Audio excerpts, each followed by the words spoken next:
SEBI வந்து ஒரு பெரிய அதிர்ச்சி வந்து கொடுத்துருக்காங்க.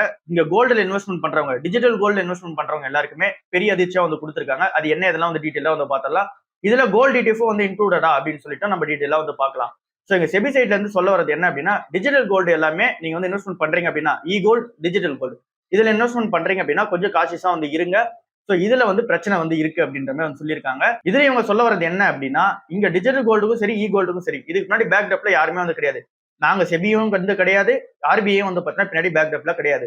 ஒருவேளை நீங்க இன்வெஸ்ட்மெண்ட் பண்ற கம்பெனி டிஃபால்ட் ஆச்சு, அதாவது அந்த கம்பெனி வந்து திவால் ஆகுதுன்னும் போது உங்களோட கோல்டு நீங்க இன்வெஸ்ட்மெண்ட் பண்ணி வச்சிருந்ததுக்கு பேக்டப்ல எதுவுமே வந்து கிடையாது. சோ அந்த கம்பெனிக்கான அந்த அஷூரன்ஸ் வந்து கொடுக்கறதுக்கு பேக்டப்ல ரெகுலேட்டரி யாரும் கிடையாது. சோ அந்த ஒரு ரீசனால இந்த இன்வெஸ்ட்மெண்ட் எல்லாமே தவிர்த்துக்கங்க அப்படின்ற மாதிரி வந்து சொல்றாங்க.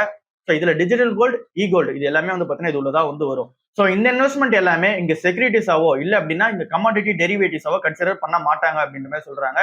சோ இதை அப்படி கன்சிடர் பண்ண மாட்டாங்க அப்படின்னா இதுக்கு முன்னாடி ஆபரேஷனல் ரிஸ்க் இருக்கு. சோ அந்த ஒரு ரீசனால இதை வந்து அப்படி கன்சிடர் பண்ண மாட்டாங்க. சோ எங்க செபி சைட்ல இருந்து நீங்க சேஃபான இடத்துல இன்வெஸ்ட்மெண்ட் பண்ணணும், அதுவும் டிஜிட்டல் கோல்ட்ல தான் பண்ணணும் அப்படின்னு சொல்லி நீங்க ஆசைப்படுறீங்க அப்படின்னா இங்க கோல்டு ETF பக்கம் வந்து நீங்க போய் பார்க்கலாம். அதுக்கு பின்னாடி பேக்டப்ல நாங்க தான் வந்து இருக்கோம். சோ கோல்டு ETF அதாவது கோல்டு எக்ஸ்சேஞ்ச் ட்ரேடட் ஃபண்ட் இது பின்னாடி வந்து பாத்தீங்கன்னா இன்வெஸ்ட்மெண்ட் பண்ணலாம். ஏன்னா இதுக்கு வந்து மியூச்சுவல் ஃபண்ட்ஸால ப்ரொவைட் பண்ணப்படுறது பேக்டப்ல செபி வந்து இருக்கு.